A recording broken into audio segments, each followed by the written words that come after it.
بسم اللہ الرحمن الرحیم شروع اللہ کا نام لے کر جو بڑا مہربان نہایت رحم والا ہے۔ الف لام میم، یہ حکمت کی بھری ہوئی کتاب کی آیتیں ہیں، نیکوکاروں کے لیے ہدایت اور رحمت، وہ جو نماز کی پابندی کرتے اور زکوٰۃ دیتے ہیں اور وہی ہیں جو آخرت کا یقین رکھتے ہیں، یہی اپنے پروردگار کی طرف سے ہدایت پر ہیں اور یہی کامیاب ہیں۔ اور لوگوں میں بعض ایسا ہے جو بیہودہ حکایتیں خریدتا ہے تاکہ لوگوں کو بے سمجھے اللہ کے راستے سے گمراہ کرے اور اس سے ہنسی کرے۔ یہی لوگ ہیں جن کو ذلیل کرنے والا عذاب ہوگا، اور جب اس کو ہماری آیتیں سنائی جاتی ہیں تو اکڑ کر منہ پھیر لیتا ہے، گویا ان کو سنا ہی نہیں، جیسے اس کے کانوں میں ثقل ہے۔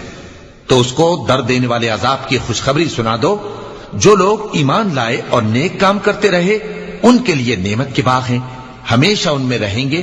اللہ کا وعدہ سچا ہے اور وہ غالب ہے، حکمت والا ہے۔ اسی نے آسمانوں کو ستونوں کے بغیر پیدا کیا جیسا کہ تم دیکھتے ہو، اور زمین میں پہاڑ بنا کر رکھ دیے تاکہ وہ تم کو لے کر ڈولنے نہ لگے، اور اس میں ہر طرح کے جانور پھیلا دیے۔ اور ہم ہی نے آسمان سے پانی نازل کیا، پھر اس میں ہر قسم کی نفیس چیزیں اگائیں۔ یہ تو اللہ کی تخلیق ہے۔ اب مجھے دکھاؤ کہ اللہ کے سوا جو ہستیاں ہیں انہوں نے کیا پیدا کیا ہے۔ حقیقت یہ ہے کہ یہ ظالم کھلی گمراہی میں ہیں۔ اور ہم نے لقمان کو دانائی بخشی کہ اللہ کا شکر کرو، اور جو شخص شکر کرتا ہے تو اپنے ہی فائدے کے لیے شکر کرتا ہے، اور جو ناشکری کرتا ہے تو اللہ بھی بے نیاز ہے، لائق حمد و ثنا ہے۔ اور اس وقت کو یاد کرو جب لقمان نے اپنے بیٹے کو نصیحت کرتے ہوئے کہا کہ بیٹا، اللہ کے ساتھ شرک نہ کرنا، شرک تو بڑا بھاری ظلم ہے۔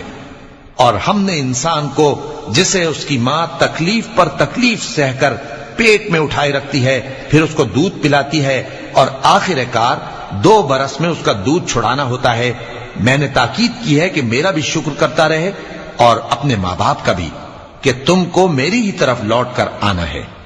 اور اگر وہ دونوں تجھ پر زور ڈالیں کہ تو میرے ساتھ کسی ایسی چیز کو شریک کرے جس کا تجھے کچھ بھی علم نہیں، تو ان کا کہا نہ ماننا۔ ہاں، دنیا کے کاموں میں ان کا اچھی طرح ساتھ دینا، اور جو شخص میری طرف رجوع لائے اس کے راستے پر چلنا۔ پھر تم کو میری طرف لوٹ کر آنا ہے، تو جو کام تم کرتے رہے ہو سب سے تم کو آگاہ کر دوں گا۔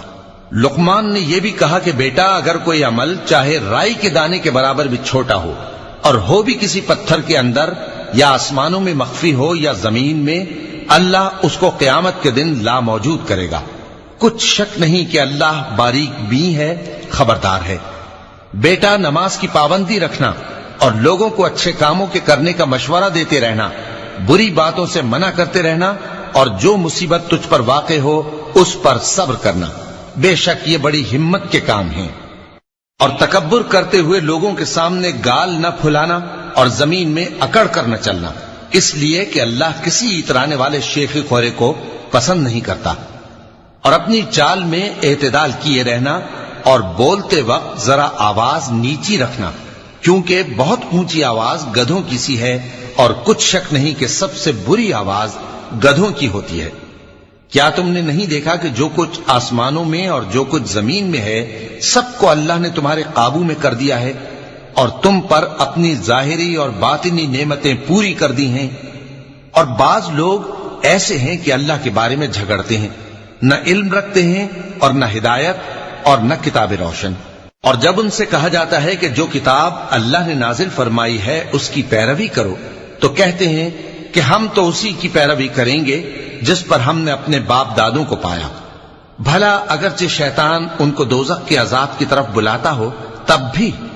اور جو شخص اپنے آپ کو اللہ کا فرما بردار کر دے اور نیکوکار بھی ہو تو اس نے مضبوط کڑا تھام لیا، اور سب کاموں کا انجام اللہ ہی کی طرف ہے۔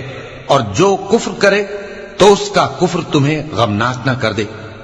ان کو ہماری طرف لوٹ کر آنا ہے، پھر جو کام وہ کیا کرتے تھے ہم ان کو جتا دیں گے۔ بے شک اللہ دلوں کی باتوں سے بھی واقف ہے۔ ہم ان کو تھوڑا سا فائدہ پہنچائیں گے، پھر عذاب شدید کی طرف مجبور کر کے لے جائیں گے۔ اور اگر تم ان سے پوچھو کہ آسمانوں اور زمین کو کس نے پیدا کیا تو بول اٹھیں گے کہ اللہ نے۔ کہہ دو کہ اللہ کا شکر ہے، لیکن ان میں اکثر سمجھ نہیں رکھتے۔ جو کچھ آسمانوں اور زمین میں ہے سب اللہ ہی کا ہے، بے شک اللہ بے نیاز ہے، لائق حمد و ثنا ہے۔ اور اگر یوں ہو کہ زمین میں جتنے درخت ہیں سب کے سب قلم ہو اور سمندر کا تمام پانی سیاہی ہو اور اس کے بعد 7 سمندر اور سیاہی ہو جائیں تو اللہ کی باتیں یعنی اس کی صفتیں ختم نہ ہوں۔ بے شک اللہ غالب ہے، حکمت والا ہے۔ اللہ کو تمہارا پیدا کرنا اور جلا اٹھانا ایک شخص کے پیدا کرنے اور جلا اٹھانے کی طرح ہے۔ بے شک اللہ سننے والا ہے، دیکھنے والا ہے۔ کیا تم نے نہیں دیکھا کہ اللہ ہی رات کو دن میں داخل کرتا ہے اور دن کو رات میں داخل کرتا ہے، اور اسی نے سورج اور چاند کو کام میں لگا رکھا ہے، ہر ایک وقت مقرر تک چل رہا ہے، اور یہ کہ اللہ تمہارے سب اعمال سے خبردار ہے۔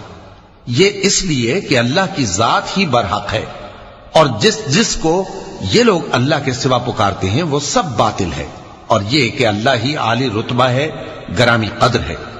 کیا تم نے نہیں دیکھا کہ اللہ ہی کی مہربانی سے کشتیاں سمندر میں چلتی ہیں تاکہ وہ تم کو اپنی کچھ نشانیاں دکھائے؟ بے شک اس میں ہر صبر کرنے والے، شکر کرنے والے کے لیے نشانیاں ہیں۔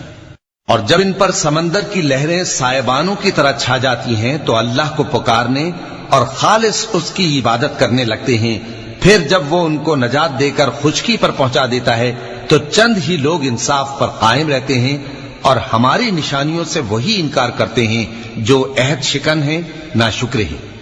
لوگو اپنے پروردگار سے ڈرو اور اس دن کا خوف کرو کہ نہ تو باپ اپنے بیٹے کے کچھ کام آئے اور نہ بیٹا باپ کے کچھ کام آ سکے۔ بے شک اللہ کا وعدہ سچا ہے، پس دنیا کی زندگی تم کو دھوکے میں نہ ڈال دے، اور نہ وہ بڑا فریب دینے والا شیطان تمہیں اللہ کے بارے میں کسی طرح کا فریب دے۔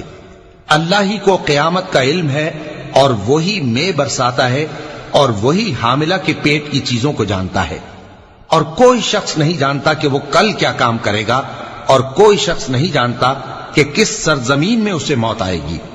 بے شک اللہ ہی جاننے والا ہے اور خبردار ہے۔ صدق اللہ العظیم۔